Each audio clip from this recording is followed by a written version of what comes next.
حتى تأتي حقيقة لا إله إلا الله في القلب ولا هذا المرض لا يخرج من القلب. شیخ نے فرمایا کہ آج ساری چیزیں کی جاتی ہیں، پھر کچھ اردو میں کہا آج کہا جاتا ہے کہ بغیر پیسے سے کیسے کام ہوں گے، بغیر پیسہ کیسا، شیخ نے کہا بغیر پیسے کے ہمارا کام کیسے چلے گا، بغیر کاروبار کے ہمارا کام کیسے چلے گا، بغیر تجارت کے ہمارا کام کیسے چلے گا. تو پھر شیخ نے فرمایا یہ نہیں سوچتے کہ بغیر اللہ کے کیسے کام چلے گا، اللہ جل شانہ کی ذات ہمارے ساتھ نہیں ہوگی تو کام کیسے چلے گا. یہ حضور پاک صلی اللہ علیہ وسلم نے فرمایا ہر امت کے لیے کوئی نہ کوئی فتنہ ہے، میری امت کا فتنہ مال ہے، اور مال فتنہ ہے، اولاد فتنہ ہے، دنیا کی چیزیں فتنہ ہے، یہ ساری چیزیں فتنہ ہیں. اور یہ ساری چیزیں انبیاء علیہ السلام کے ساتھ اللہ کی طاقت تھی. سیدنا موسیٰ علیہ نبی علیہ السلام کے پاس کیا تھا؟ ایک عصا تھا. سیدنا ابراہیم علیہ السلام کے پاس کیا تھا؟ اللہ کی ذات تھی. اور سیدنا عیسیٰ علیہ السلام کے ساتھ کیا تھا؟ اللہ کی ذات تھی. اور سیدنا ابراہیم علیہ السلام کے ساتھ اللہ کی ذات تھی. حضور پاک صلی اللہ علیہ وسلم جب طائف میں تشریف لے گئے اور طائف والوں نے پتھر مارے، واپسی پر سیدنا جبرائیل علیہ السلام حاضر خدمت ہوئے کہ اللہ جل شانہ فرما رہے ہیں یہ پہاڑوں والا فرشتہ میرے ساتھ ہے، آپ چاہیں تو دونوں پہاڑوں کو ملا دیا جائے، یہ درمیان میں کچل جائیں. فرمایا میں صبر کروں گا. اللہ جل شانہ کی ذات سے امید کرتا ہوں کہ ان میں سے ایسے لوگ پیدا ہوں جو اللہ جل شانہ کو راضی کرنے والے ہوں. اور فرمایا کہ تمہارا قرآن کریم میں دوسری جگہ ارشاد ہے کیا خیال ہے ان دو کے بارے میں جن کے ساتھ تیسرا کون ہے؟ اللہ کی ذات ہے. جب غار میں حضور پاک صلی اللہ علیہ وسلم تشریف لے گئے تو اللہ تعالیٰ قرآن کریم میں اللہ جل شانہ نے فرمایا ہے کہ میں نے جنوں انسانوں کو صرف اپنی عبادت کے لیے پیدا کیا ہے، یعنی اپنی معرفت کے لیے پیدا کیا ہے.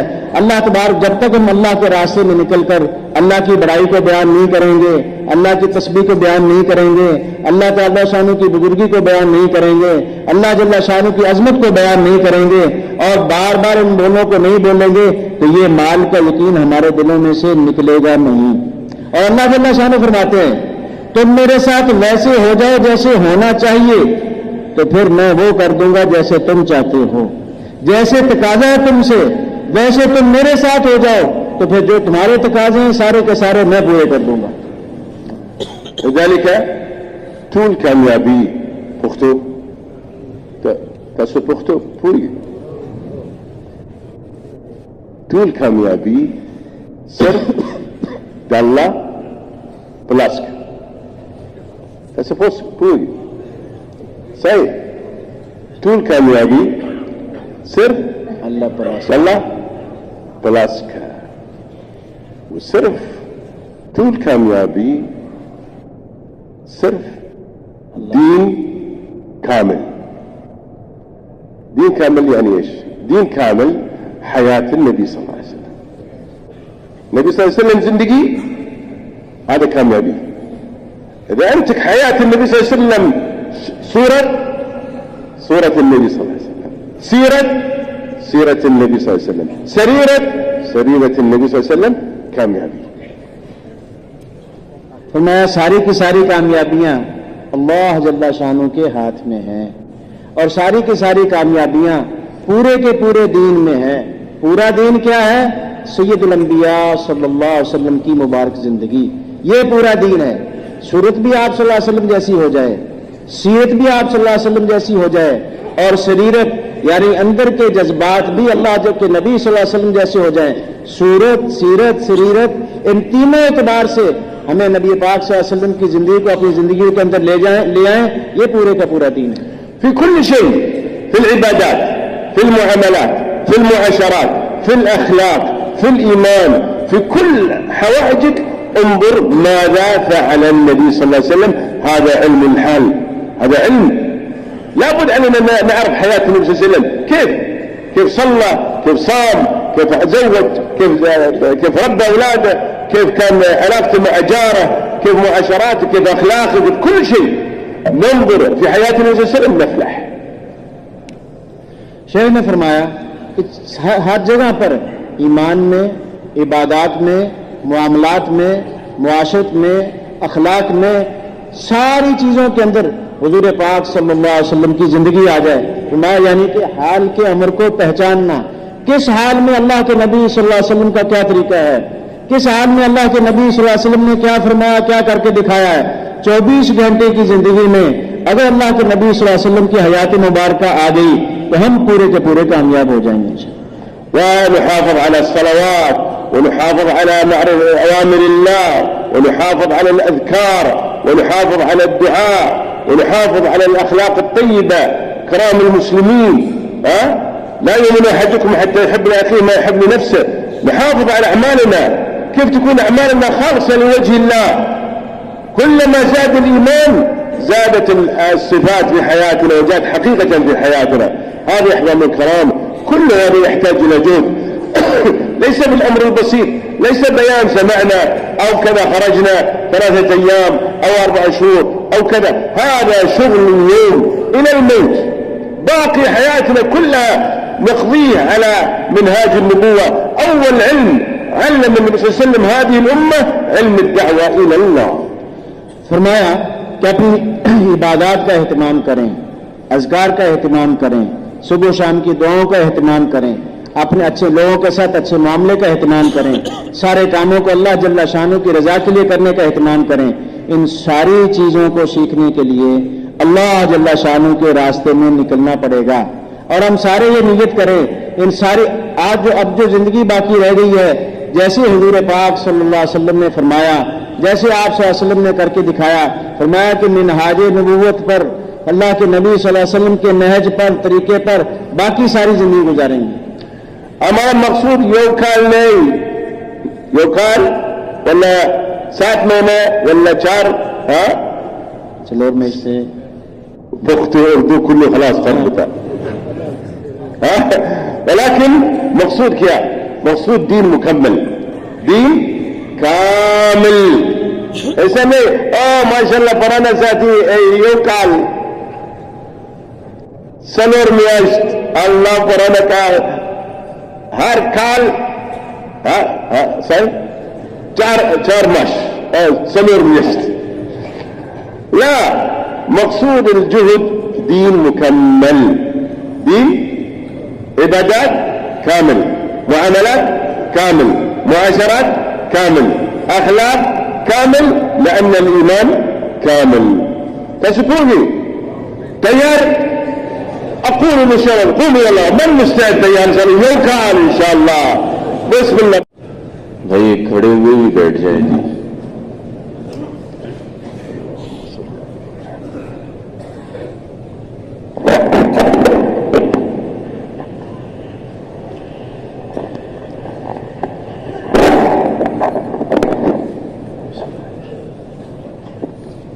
السلام عليكم ورحمة الله وبركاته. الحمد لله رب العالمين، والصلاة والسلام على سيدنا محمد وعلى آله وصحبه أجمعين. يقول الله سبحانه وتعالى: الحمد لله رب العالمين الرحمن الرحيم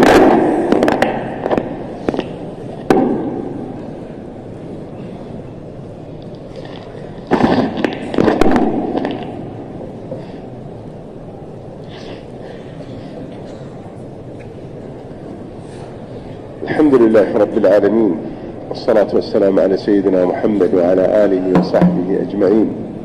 يقول الله سبحانه وتعالى في سورة الفاتحة: وكل يوم نحن نقرأ، كل يوم نحن نقرأ سورة الفاتحة وندعو هذا الدعاء: الحمد لله رب العالمين، حتى نأتي اهدنا الصراط المستقيم، صراط الذين أنعمت عليهم غير المغضوب عليهم، صراط الذين أنعمت عليهم. كل يوم ندعو، كل يوم كم نصلي وكم ندعو: اهدنا الصراط المستقيم صراط الذين أنعمت عليهم. اهدنا الصراط المستقيم هذا كل يوم، ولكن ما هو الصراط المستقيم؟ الله يقول في الآية التي بعدها: صراط الذين أنعمت عليهم. طيب من الذين أنعم الله عليهم؟ أولئك الذين أنعم الله عليهم من النبيين والصديقين والشهداء والصالحين وحسن أولئك رفيقا. كل يوم ندعو بهذا الدعاء، وهذا طريق الأنبياء الدعوة إلى الله. قل هذه سبيلي أدعو إلى الله على بصيرة أنا ومن اتبعني وسبحان الله وما أنا من المشركين. نحمده ونصلي على رسوله الکریم. شیخ نے فرمایا کہ ہم روزانہ سورۃ فاتحہ میں پڑھتے ہیں الحمدللہ رب العالمین، اور الحمدللہ رب العالمین سے لے کر اہدنا الصراط المستقیم، اے اللہ ہمیں سیدھے راستے کی ہدایت عطا فرما. وہ سیدھے راستے کی ہدایت کیا ہے؟ اس کو اللہ جل شانہ نے بعد میں آنے والے آیت میں بیان فرمایا، صراط الذین انعمت علیہم، اے اللہ ان لوگوں کا راستہ دکھا جن پر تیرا انعام ہوا. صراط الذین انعمت علیہم غیر المغضوب علیہم ولا الضالین. یہ انعمت علیہم کون حضرات ہیں؟ قرآن کریم میں دوسری جگہ ارشاد ہیں انبیاء، شہداء، صدیقین، صالحین، اور یہ بہترین رفیق ہیں. اور انبیاء علیہ السلام کا راستہ دعوت اللہ والا راستہ ہے. قرآن کریم میں ارشاد ہے قل ھذہ سبیلی ادعو الی اللہ علی بصیرۃ انا ومن اتبعنی وسبحان اللہ وما انا من المشرکین. اے محمد صلی اللہ علیہ وسلم آپ فرما دیجئے میرا یہ راستہ ہے کہ میں لوگوں کو اللہ کی طرف بلاتا ہوں حکمت اور بصیرت کے ساتھ. میرا بھی یہ راستہ ہے، اور جس نے میری اتباع کی، جو میرے پر ایمان لایا، اس کا بھی یہ راستہ ہے کہ وہ حکمت اور بصیرت کے ساتھ لوگوں کو اللہ جل شانہ کی طرف بلائے. ويقول الله سبحانه وتعالى في الحديث القدسي، هذا في حياة الصحابة، يقول يا داود إنه سيأتي من بعدك نبي اسمه أحمد محمد صادقا سيدا لا أغضب عليه ولا يغضبني، ولقد غفرت له من ذنبه ما تقدم وما تأخر، وأن أمته أمة مرحومة أعطيتهم من النوافل ما أعطيت الأنبياء، وافترضت عليهم ما افترضت على الأنبياء، وسوف يأتون يوم القيامة ونورهم نور الأنبياء.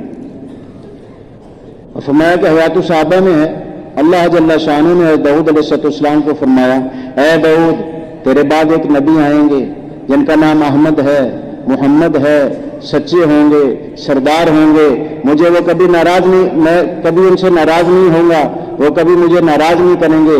میں ان کی امت مرحومہ ہے، اور میں ان کی امت کو ایسے نوافل دوں گا جو باقی امتوں کے فرائض کے برابر ہوں گے، اور قیامت والے دن ان کا نور انبیاء علیہ السلام کے نور جیسا ہوگا. ونحمد الله الذي جعلنا من أمة محمد. قول الحمد لله. الحمد لله. هذه أفضل أمة، أحسن أمة، بهترين أمة، بهترين أمة. كنتم خير أمة أخرجت للناس تأمرون بالمعروف وتنهون عن المنكر.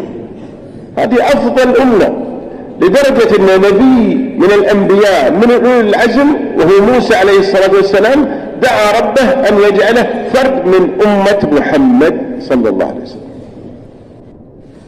فرمایا کہ اس پر اللہ جل شانہ کا شکریہ ادا کرنا چاہیے کہ اللہ جل شانہ نے ہمیں حضرت محمد صلی اللہ علیہ وسلم کی امت میں پیدا فرمایا ہے، خیر امت فرمایا ہے.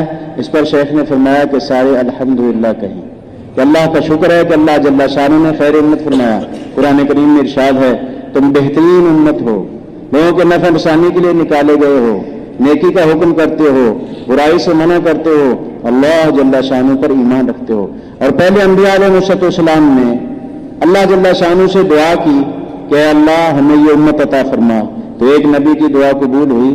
اس امت کا فرد بن کے زندگی گزاریں گے، نبی بن کے زندگی نہیں گزاریں گے.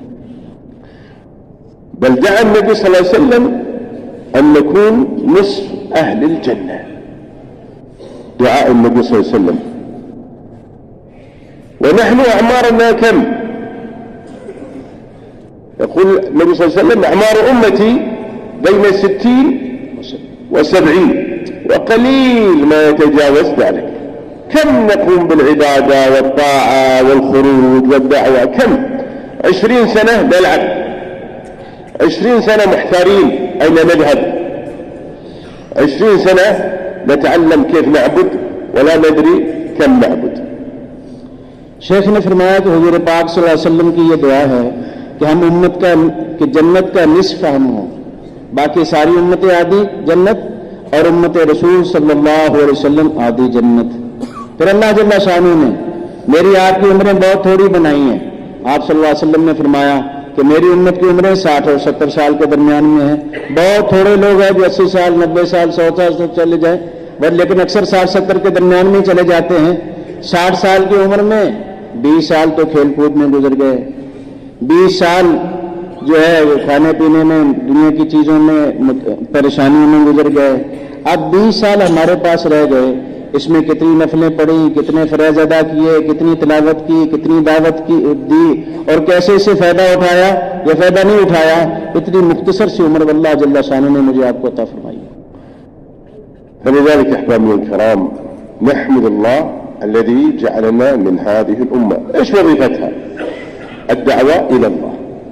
قل هذه سبيلي أدعو إلى الله على بصيرة أنا ومن اتبعني وسبحان الله وما أنا من المشركين.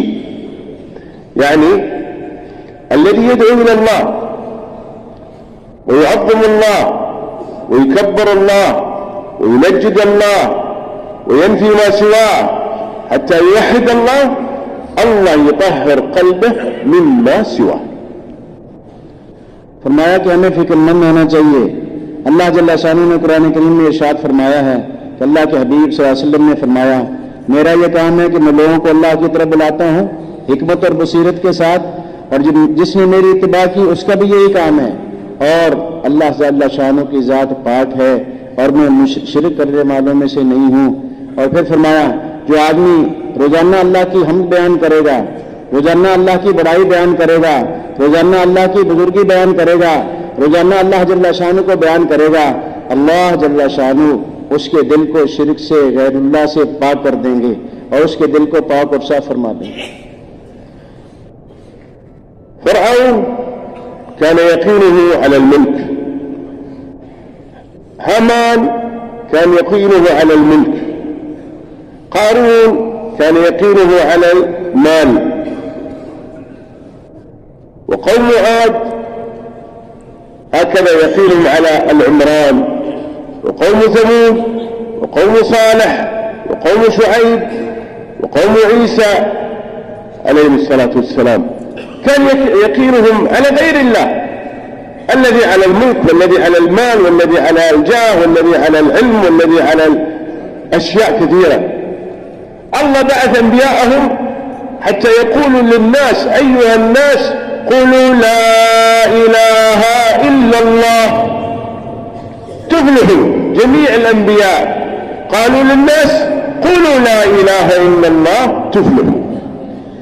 फरमाया कि फिरौन का यकीन मुल्क पर था, नमरूद का यकीन मुल्क पर था, कौम आद कौम समूद का यकीन किसी का जो है अपनी ताकत पर था, किसी का इजादत पर था, कौम सबा का यकीन खेती बाड़ी पर था, कारून का यकीन माल पर था।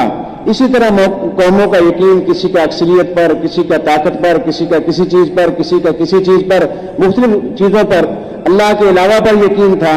अल्लाह जल्ला शानू ने अंबिया अलैहिस्सलाम को मबूस फरमाया। हर नबी की यह दावत थी या अय्युहन्नास क़ूलू ला इलाहा इल्लल्लाह तुफ़्लिहून, ए दुनिया जहान के इंसानों ला इलाहा इल्लल्लाह का इकरार कर लो, तुम कामयाब हो जाओगे। هؤلاء الناس موجودين الآن، فرعون موجودين وأمثاله كثير، هامان موجود وأمثاله كثير، قارون موجود وأمثاله كثير، وقوم عاد موجودين وقوم صالح موجودين وقوم ثمود موجودين وقوم شعيب موجودين وقوم عيسى موجودين، وقوم مثل سبع أيضا موجودين. كان لسبع في مسكنهم آية جنتان عن يمين وشمال. كلوا من رزق ربكم واعملوا صالحا بلدة طيبة ورب غفور. ماذا حصل لهم؟ أعرضوا. ما نريد الله، ما نريد دين الله، ما نريد أحد يذكرنا بالله. مثل نوح قال ربي إني دعوت قومي ليلا ونهارا فلم يزدهم دعائي إلا فرارا وإني كلما دعوتهم لتغفر لهم جعلوا أصابعهم في آذانهم واستغشوا ثيابهم وأصروا واستكبروا استكبارا. फरमाया कि ये सारी कौमें आज भी मौजूद हैं, फिरौन भी आज मौजूद है। मतलब ये कि फिरौन के जज्बे वाले लोग आज मौजूद हैं, नमरूद भी आज मौजूद है, और मूसा अलैहिस्सलाम की कौम भी आज मौजूद है, ईसा अलैहिस्सलाम की कौम भी आज मौजूद है, कौम सबा भी आज मौजूद है, शुएब अलैहिस्सलाम की कौम भी आज मौजूद है। जितने जज्बों वाली उम्मतें पहले गुजर चुकी हैं, ये सारे जज्बों वाले लोग आज भी मौजूद हैं। कारून भी आज मौजूद है, सारे के सारे जज्बों वाले लोग आज भी मौजूद हैं। कौम सबा के बारे में अल्लाह शेख ने फरमाया कि अल्लाह जल्ला शानो ने उनको 2 बाग अता फरमाए थे और फरमाया था कि अल्लाह जल्ला शानो की फरमाबरदारी करो और अल्लाह जल्ला शानो की जन्नत में दाखिल हो जाओ, लेकिन उन्होंने अल्लाह जल्ला शानो की नाफरमानी की तो अल्लाह जल्ला शानो ने 2 बागों के बदले में दूसरे 2 बाग बदल दिए। तो ये सारे लोग आज दुनिया में मौजूद हैं। هؤلاء أقوام موجودين، لكن أنبياءهم من؟ أنبياءهم من؟ أول الذين يقومون بدور أنبياءهم من؟ أمة محمد، هم المسؤولين. الأقوام موجودين، أنبياءهم غير موجودين، ولكن هذه الأمة تقوم بهذه المسؤولية، وظيفتها هذه المسؤولية. الآن الذي يدعو يوميا بأن جميع الفوز والفلاح فقط بيد الله، وأن الله عنده خزائن كل شيء، والله عنده خزائن كل شيء، وهو خالق الأشياء والأحوال، يفعل ما يشاء بقدرته ولا يحتاج إلى أحد من خلقه. الله الصمد ينفي ما هذه الأشياء، ينفي ملك فرعون، وينفي ملك هامان، وينفي مال قارون، وينفي قوم شعيب وما كانوا يقينهم على العمران وقوم صالح وشعيب وكذا، الذي يقينهم على أشياء الدنيا.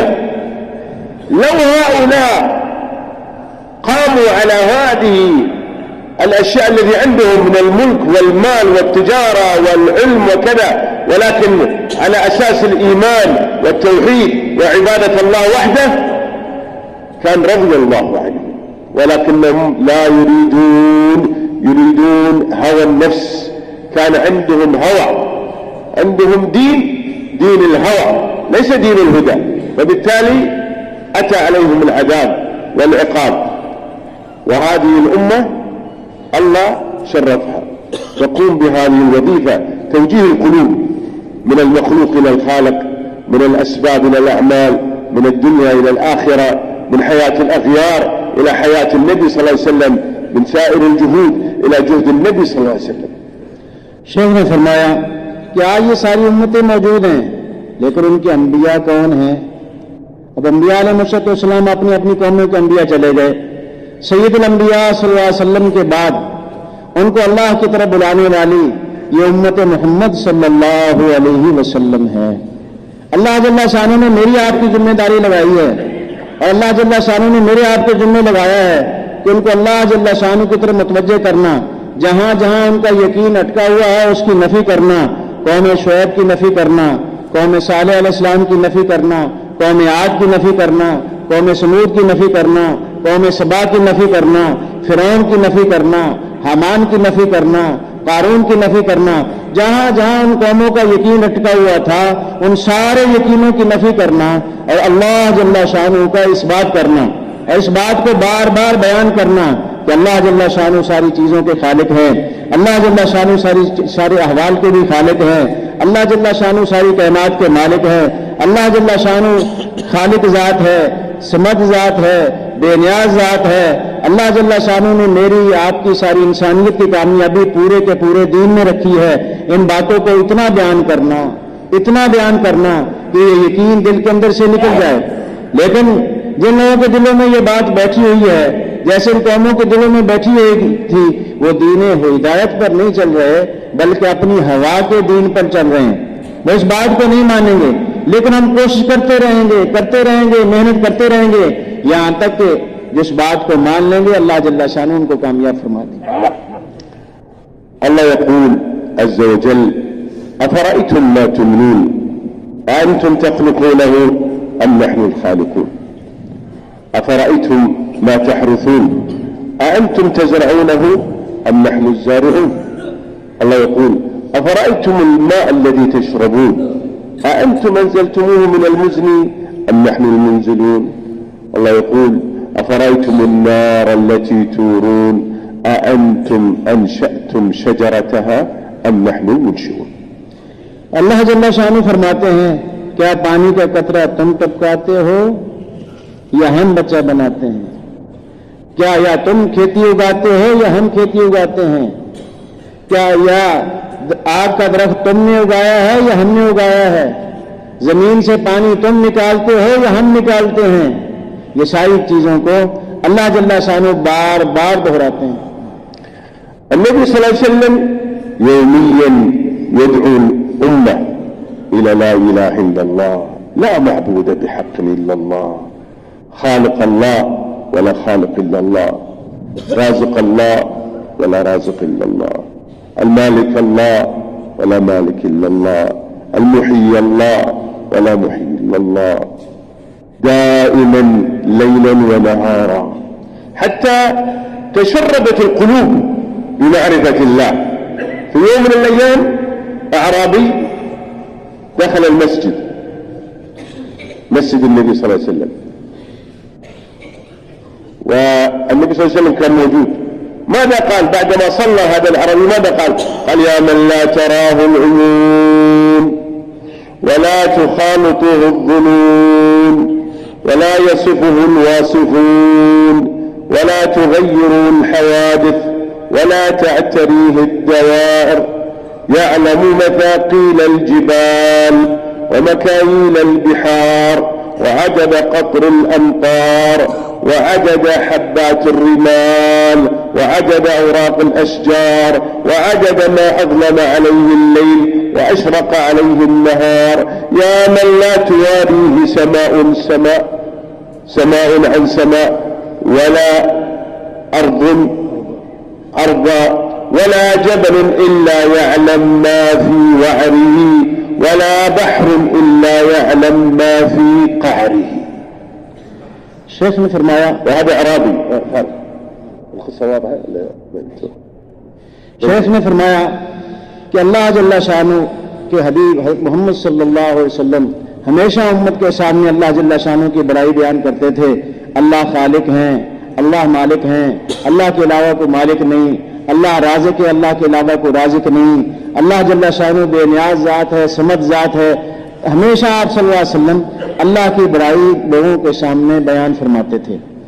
مسجد نبوی میں ایک دیہاتی آیا، جب نماز سے فارغ ہوا تو نماز سے فارغ ہونے کے بعد اس نے اللہ جل شانہ کی حمد و ثنا بیان کی.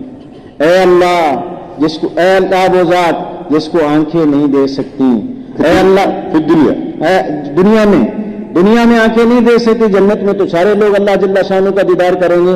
اے اللہ جس کو دنیا میں آنکھیں نہیں دیکھ سکتی اور جس کا وہم و گمان بھی جو بندے کے ذہن پہ نہیں گزر سکتا کہ وہ کیسی ذات ہے. اے اللہ وہ ذات جس کی تعریف کرنے والے تعریف نہیں کر سکتے اور جس کو زمانے کے حوادثات بدل نہیں سکتے. اے اللہ جو بارش کے قطروں کو جاننے والا ہے، جو ریت کے قطروں کو جاننے والا ہے اور اسی طرح درختوں پر جتنے پتے ہیں ان کو جاننے والا ہے. اے اللہ وہ ذات جس کو ایک آسمان دوسرے آسمان سے چھپا نہیں سکتا. ہمارے ہاں تو سامنے یہ ہے کہ ایک آسمان آ گیا ہے، پہلا آسمان، تو ہم دوسرے آسمان کو نہیں دیکھ سکتے، لیکن اللہ وہ ذات ہے جس کو ایک آسمان دوسرے آسمان کو اس سے چھپا نہیں سکتا. दूसरा तीसरे को नहीं छुपा सकता, तीसरा चौथे को नहीं छुपा सकता। और इस तरह फरमाया अल्लाह वो जात है जो पहाड़ की गहराई के अंदर पहाड़ के नीचे को पहाड़ नहीं छुपा सकता। बड़े पहाड़ की चट्टान पड़ी हुई है, हम उसके नीचे नहीं देख सकते, लेकिन ये पहाड़ की चट्टान अपनी नीचे वाली जमीन को अल्लाह जल्ल शानू से नहीं छुपा सकती। और अल्लाह वो जात है जो पानियों की गहराई को जानने वाली जात है। يعلم ما في البحر كم سمكة، كم سمكة هنا في كوهات मछली है कितने मछली है पता हाँ سمرة نمبر كم نوع في البحر كم ويعرف الله يعلم الله سبحانه وتعالى كم سمكة كم ذكر كم أنثى كم بيضة في بطن الأنثى كم بيضة تخرج الذي يخرج من البيضة ماذا الذي يخرج من البيضة من يأكلها والذي يأكل هذا من يأكل هذا كله في علم الله يعلم ما يلج في الأرض وما يخرج منها। और फरमाया कि समंदर के अंदर कितनी मछलियां हैं। फिर शेख ने फरमाया कुहाट में कितनी मछलियां हैं, आप हज़रात ने कहा कि हैं। और कुहाट की मछलियां कितनी हैं किसी को मालूम है, किसी को मालूम नहीं है, लेकिन अल्लाह जल्ल शानू समंदर में जितनी मछलियां हैं, जितनी अन्य मुज़क्कर हैं, जितनी मुअन्नस हैं, जितने पेट में अंडे हैं, जितने अंडे में बच्चे हैं, उनको कौन कौन खाएगा, ये सारा अल्लाह जल्ल शानू के इल्म में है। और जो कुछ दिन में आता है, जो कुछ रात में आता है, ये सब को अल्लाह जल्ल शानू जानने वाले हैं। فإلهنا عظيم عليم بصير خالق مالك كل السماوات كم سماوات 7 سماوات سمك السماء 500 سنة أو أكثر من سماء إلى سماء 500 سنة أو أكثر السماء الثانية هكذا 500 سنة والذي بعدها هكذا 500 والذي حتى فوق السماء السابعة بحر أو ماء من سطح الماء حتى قعره 500 سنة وفوق ذلك عرش الرحمن. الله خلق كل شيء ولم يكن شيء وكان عرشه على الماء. फरमाया कि अल्लाह जल्ल शानू ने सारी कायनात को बनाया है, खालिक है, मालिक है, अलीम है, बसीर हैं, सारी कायनात को जानने वाले हैं। अल्लाह जल्ल शानू ने 7 आसमान बनाए, जमीन से लेकर आसमान तक का फासला 500 जमीन से लेकर आसमान तक का फासला 500 साल या 600 साल का फासला है। और फिर पहले आसमान से दूसरे आसमान का फासला 500 साल का, दूसरे से तीसरे का, तीसरे से चौथे का, चौथे से पांचवें का, पांचवें 7वां आसमान, फिर उसके ऊपर पानी है, फिर वहां से 500 साल के फारसे पर अर्श है। कुरान करीम में इरशाद है वकान अर्शुहु अलल मा, अल्लाह जल्ल शानू का अर्श पानी पर है। खलक़ कुल्ल शै वलम यकुन शै, अल्लाह जल्ल शानू ने सारी चीजों को बनाया और अल्लाह जल्ल शानू खुद कोई शय नहीं है। वकान अर्शुहु अलल, और अल्लाह ताला का अर्श पानी पर है। خلق الشمس ما كانت شمس، خلق القمر ما كان في قمر، خلق السماوات ما كانت سماوات، خلق جبريل ما كان جبريل، خلق الأراضين ما كان في أراضين، خلق الأشجار ما كان في شجر، خلق كل شيء من لا شيء من عدم. अल्लाह जल्ल शानू ने सूरज को बनाया, सूरज नहीं था, चांद को बनाया, चांद नहीं थे, आसमानों को बनाया, आसमान नहीं थे, जमीनों को बनाया, जमीनें नहीं थी, जिब्राइल अलैहिस्सलाम को बनाया, जिब्राइल अलैहिस्सलाम नहीं थे। सारी चीजों को अल्लाह जल्ल शानू ने अदम से वजूद अता फरमाया, किसी चीज का वजूद नहीं था, सारी कायनात को अल्लाह जल्ल शानू ने अपने अमर से पैदा फरमाया। أذن للنبي صلى الله عليه وسلم أن يصف ملك من ملائكة حملة العرش ما بين شحمة أذنه إلى ترقوته مسيرة 500 سنة، ما بين ركبته إلى حافره. حافره الحافر ليس للإنسان، الحافر للحيوان. في مشكاة المصابيح قال الحديث أشكالهم كالوعول. ما معنى الوعل؟ الوعل هو تيس الجبل، له قرون قرونهم تحت العرش وأرجلهم في تخوم الأرض. من خلقهم؟ الله، لا إله الله. शेख ने फरमाया, अल्लाह के नबी सल्लल्लाहु अलैहि वसल्लम ने फरमाया, जिन फरिश्तों ने अर्श को उठाया हुआ है, कान की लौ से लेके सर तक का फासला कम 500 سنة. हाँ 500 साल की मुसाफत है। कान की लौ से लेके सर तक का फासला 500 साल की मुसाफत, घुटने से लेके पांव तक का फासला 500 साल की मुसाफत। हदीस पाक में यहाँ शेख ने बयान किया खुर, फरमाया कि खुर सिर्फ हैवानों के नहीं होते, इंसान के कदम पर भी बाज़ औक़ात खुर का इतलाक़ किया जाता है, मिशकातुल मसाबी में है। तो फरमाया कि घुटने से लेके खुर तक का, पांव तक का फासला 500 साल की मुसाफत है।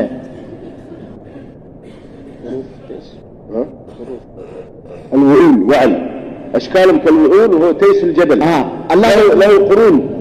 फरमाया कि अल्लाह जल्ला शानू ने ऐसा बकरे बनाए हैं, पहाड़ी बकरे जिसको कहा जाता है, هذا تيس الجبل. तैस जबल, उनकी शक्ल जो है ऐसी है जैसे कि पहाड़ी बकरे की होती है, mountain goat. और उसके सींग 7वें आसमान से ऊपर और उसके पांव 7वीं जमीन के नीचे। अल्लाह ने ऐसी मखलूक भी बनाई। كل هذه المخلوقات من العرش إلى الفرش ميت لا ينفع ولا يضر إلا بأمر الله. حتى جبريل عليه السلام تأخر على النبي صلى الله عليه وسلم، قال أين أنت يا جبريل؟ فقال جبريل عليه الصلاة والسلام وما نتنزل إلا بأمر ربك. ما في شيء في السماوات يتحرك بدون أمر الله، ولا في الأراضين بدون أمر الله. ما في شيء في الكون ينفع يضر بدون أمر الله. يولج الليل في النهار، يولج النهار في الليل، يخرج الحي من الميت، يخرج الميت من الحي. قل أرأيتم إن جعل الله عليكم الليل سرمدا إلى يوم القيامة من إله غير الله يأتيكم بضياء أفلا تسمعون؟ قل أرأيتم إن جعل الله عليكم النهار سرمدا إلى يوم القيامة من إله غير الله يأتيكم بليل تسكنون فيه أفلا تبصرون. और फरमाया कि अल्लाह जल्ला शानू ने सारी कायनात, चाहे वो 7वें आसमान के ऊपर हो, 7 आसमानों पर हो, फर्श पर हो, फर्श के नीचे हो, सारी की सारी मखलूकात को अल्लाह जल्ला शानू ने पैदा फरमाया है। और ये सारी की सारी अल्लाह के सामने मैयत की तरह है, मुर्दे की तरह है। ये सारी की सारी अल्लाह जल्ला शानू के अमर और इरादे से हरकत करती है। कई दिन सैयदना जिब्राईल अलैहिस्सलाम हाजिर खिदमत न हुए, आप सल्लल्लाहु अलैहि वसल्लम ने फरमाया क्यों नहीं आए? या रसूल अल्लाह, हम तो अल्लाह के अमर से आते हैं, अल्लाह का अमर हो जाता है तो हम आ जाते हैं। कायनात की कोई चीज भी अल्लाह के अमर के बगैर हरकत नहीं करती। जब अल्लाह जल्ला शानू हमें फरमाते हैं तो हम आपकी खिदमत में हाजिर हो जाते हैं।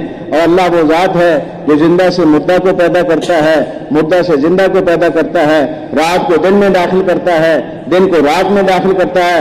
फिर फरमाया अगर अल्लाह जल्ला शानू रात को लंबा कर दें और दिन ही ना हो तो दिन को लाने वाला कौन है? फिर कोई नहीं है। और रात दिन को लंबा कर दें और रात ना आए, सारा दिन ही दिन रहे तो कोई रात को लाने वाला नहीं है। रात को भी अल्लाह ही लाते हैं, दिन को भी अल्लाह ही लाते हैं। सारी कायनात के अंदर तगय्युर और तबद्दुल अल्लाह के इरादे से होता है।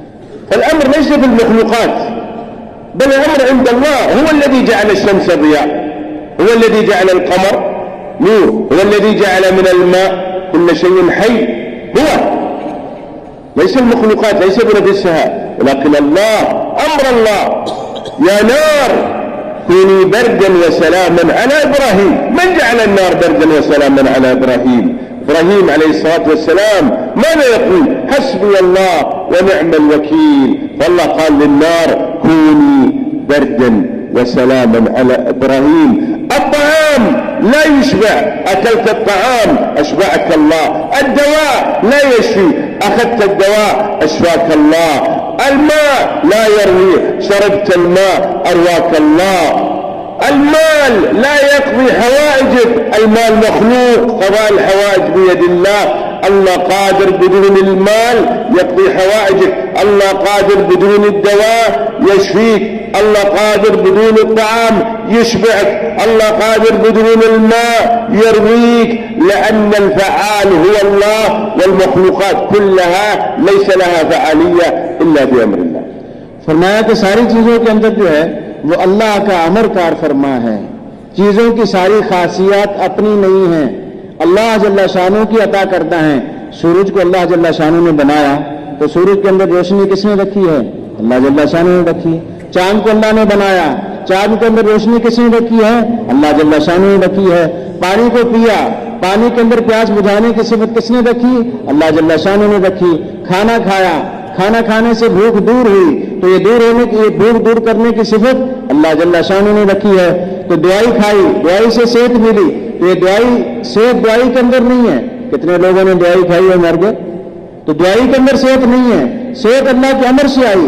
وہ آگ جو ہر ایک کو جلا دیتی ہے، سیدنا ابراہیم علیہ السلام آگ کے اندر گئے تو حسبی اللہ و نعم الوکیل نعم المولا و نعم النصیر، تو اللہ جل شانہ نے فرمایا اے آگ ٹھنڈک اور سلامتی والی ہو جا۔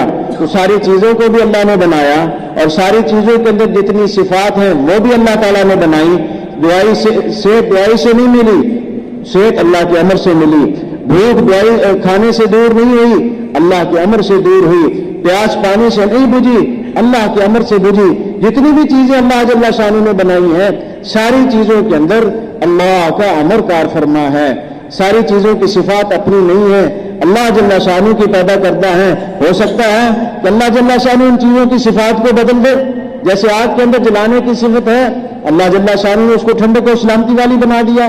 اللہ اس بات پر قادر ہے۔ له الخلق والأمر، الله له الخلق والأمر ويفعل ما يشاء بقدرته، الله قادر على كل شيء.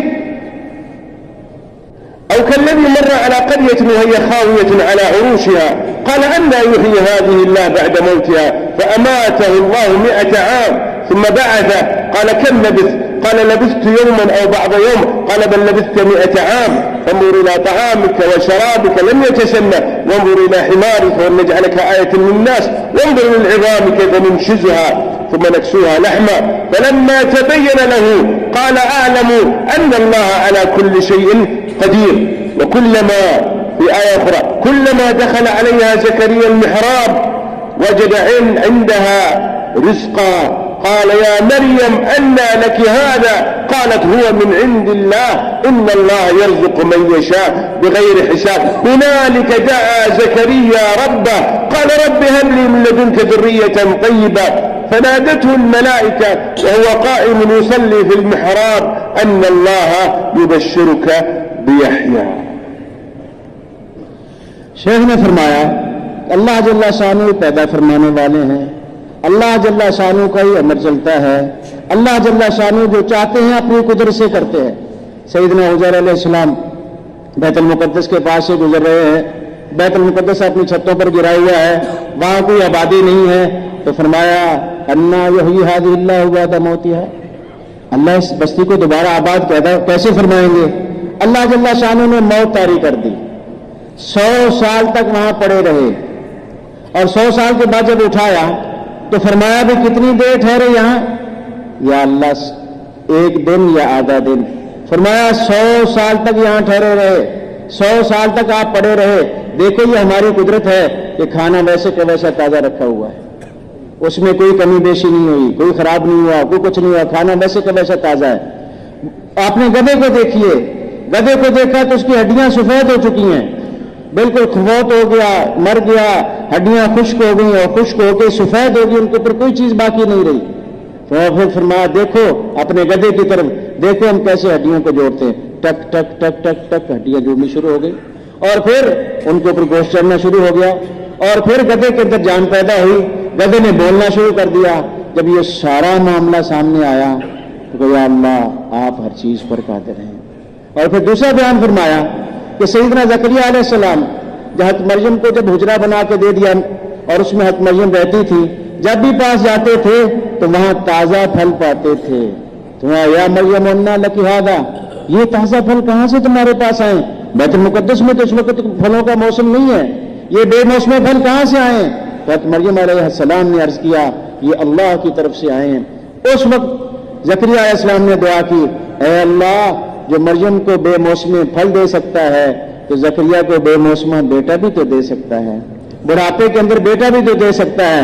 محراب میں نماز پڑھ رہے تھے تو آواز آئی کہ آپ کو خوشخبری ہو، اللہ جل شانہ نے یحییٰ علیہ السلام کی خوشخبری عطا فرمائی۔ لكن أبي أردو شوي لقلق أردو لقلق پشتو عربي بعد ملقلق بغير पैसा कैसा हमारा यकीन ऐसा بغير पैसा कैसा استغفر الله العظيم بغير الله कैसा صحيح पैसा क्या चीज पेपर هذا ورق कागज ها कुछ नहीं कागज كل يوم पानी बगैर पैसा खाना बगैर पैसा बीबी बगैर पैसा बच्चा बगैर शादी बगैर पैसा गाड़ी बगैर पैसा अल्लाह किधर यकीन कैसा हमारा यकीन कैसा यकीन لكل أمة فتنة وفتنة أمة المال لكل أمة فتنة المال والبنون زينة فتنة عدو في قلوبنا الآن أشياء كثيرة المال دكان بغير دكان كيسا بغير كاربار كيسا بغير كاري كيسا بغير الله بغير نماز وامر اهلك بالصلاة واصطبر عليها لا نسألك رزقا نحن نرزقك الله ماذا يريد منا الله يريد منا نعبده وهو يتكفل بكل شيء وما خلقت الجن والإنس إلا ليعبدون ما أريد منهم من رزق وما أريد أن يطعمون إن الله هو الرزاق ذو القوة المتين اعبدني اقضي حوائجك يعطيك يرفع شأنك كن معي كما أريد أكن معك كما تريد ماذا كان مع موسى عليه الصلاة والسلام عصاه ولكن ما أشار على العصا قال إن معي ربي كلا إن معي ربي سيهدين ماذا كان مع إبراهيم الله ماذا كان مع عيسى الله ماذا كان مع الأنبياء الله من كان مع النبي صلى الله عليه وسلم لما رجع من الطائف جاء جبريل وملك الجبال تريد أن يدمرهم أطلق عليهم من أكثرهم قال لا لعل الله يخرج من أصلابهم من يوحد الله الله ثالثنا في المحراب في الغارة ما ظنك باثنين الله ثالثهما ويحضرون الكرام هذا اليقين لو ما نخرج في سبيل الله ونتعلم الدعوة إلى الله وتعظيم الله وتمجيد الله وتوحيد الله حتى تأتي حقيقة لا إله إلا الله في القلب ولا هذا المرض لا يخرج من القلب शेख ने फरमाया कि आज सारी चीजें की जाती हैं फिर कुछ उर्दू में कहा आज कहा जाता है कि बगैर पैसे से कैसे काम होंगे बगैर पैसा कैसा शेख ने कहा बगैर पैसे के हमारा काम कैसे चलेगा बगैर कारोबार के हमारा काम कैसे चलेगा बगैर तिजारत के हमारा काम कैसे चलेगा तो फिर शेख ने फरमाया ये नहीं सोचते कि बगैर अल्लाह के कैसे काम चलेगा अल्लाह जल्ला शानू की जात हमारे साथ नहीं होगी तो काम कैसे चलेगा ये हुजूर पाक सल्लल्लाहु अलैहि वसल्लम ने फरमाया हर उम्मत के लिए कोई ना कोई फितना है मेरी उम्मत का फितना माल है और माल फितना है औलाद फितना है दुनिया की चीजें फितना है ये सारी चीजें फितना है और ये सारी चीजें अंबिया अलैहिस्सलाम के साथ अल्लाह की ताकत थी सैयदना मूसा नबी अलैहिस्सलाम के पास क्या था एक आसा था सैयदना इब्राहीम अलैहिस्सलाम के पास क्या था अल्लाह की जात थी और सैयदना ईसा अलैहिस्सलाम के साथ क्या था अल्लाह की जात थी और सैयदना इब्राहीम अलैहिस्सलाम के साथ अल्लाह की जात थी हुजूर पाक सल्लल्लाहु अलैहि वसल्लम जब तैफ में तशरीफ ले गए और तैफ वालों ने पत्थर मारे वापसी पर सैयदना जिब्राईल अलैहिस्सलाम हाजिर खिदमत हुए कि अल्लाह जल्ला शानू फरमा रहे हैं ये पहाड़ों वाला फरिश्ता मेरे साथ है आप चाहें तो दोनों पहाड़ों को मिला दिया जाए ये दरमियान में कुचल जाएं फरमाया मैं सब्र करूंगा अल्लाह जल्ला शानू की जात से उम्मीद करता हूं कि इनमें से ऐसे लोग पैदा हों जो अल्लाह जल्ला शानू को राजी करने वाले हों और फरमाया कि तुम्हारा कुरान करीम में दूसरी जगह इरशाद है क्या ख्याल है उन दो के बारे में जिनके साथ तीसरा कौन है अल्लाह की जात है जब गार में हुजूर पाक सल्लल्लाहु अलैहि वसल्लम तशरीफ ले गए تو اللہ کا قرآن کریم میں اللہ جل شانہ نے فرمایا ہے کہ میں نے جنوں انسانوں کو صرف اپنی عبادت کے لیے پیدا کیا ہے، یعنی اپنی معرفت کے لیے پیدا کیا ہے۔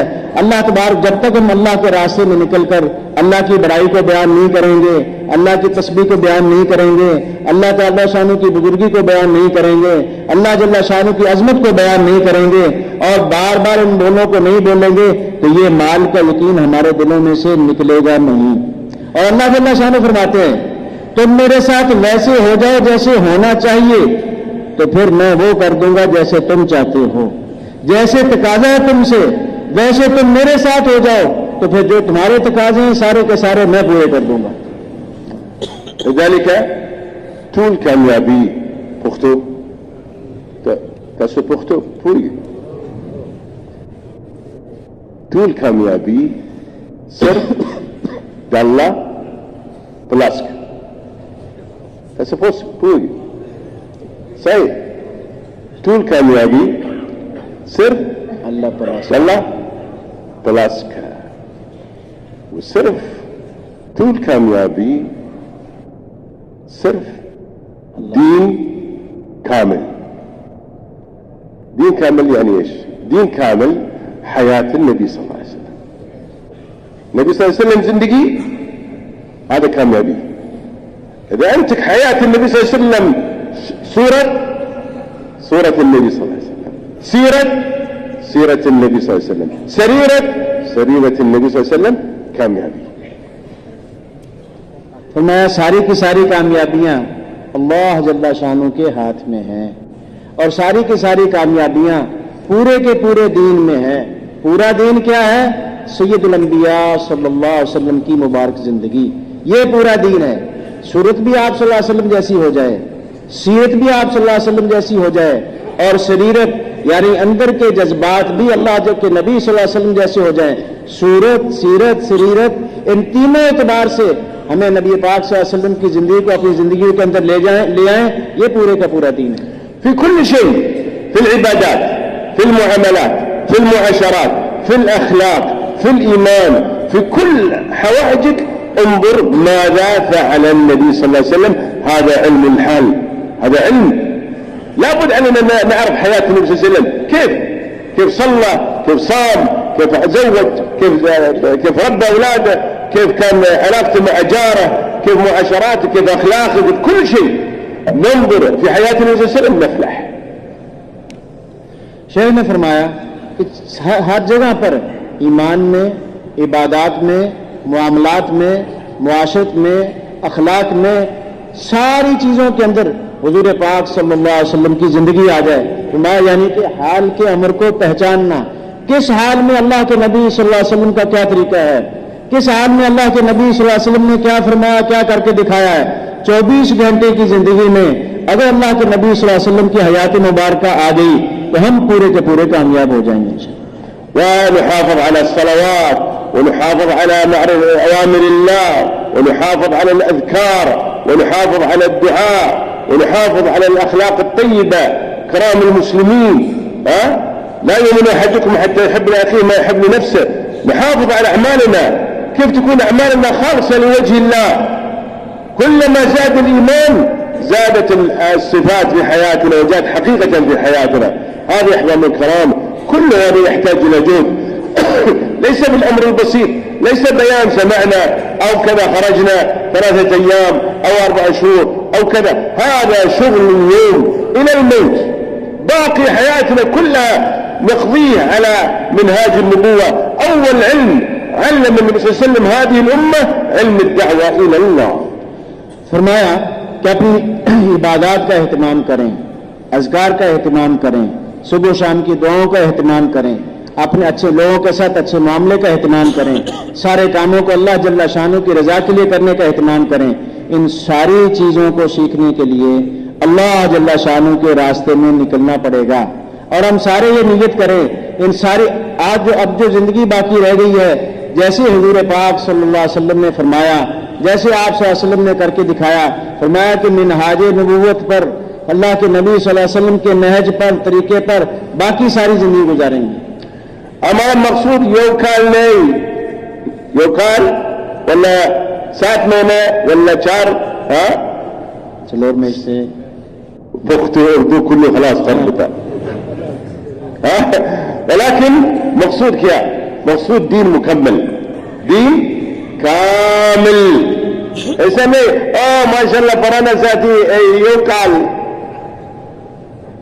सलोर मियाश्त अल्लाह पराना काल हर काल सही 4 मास सलोर मियाश्त لا مقصود الجهد دين مكمل دين عبادات كامل معاملات كامل معاشرات كامل أخلاق كامل لأن الإيمان كامل تسكوني تيار أقول إن شاء الله قوموا يلا من مستعد تيار يوم كان إن شاء الله بسم الله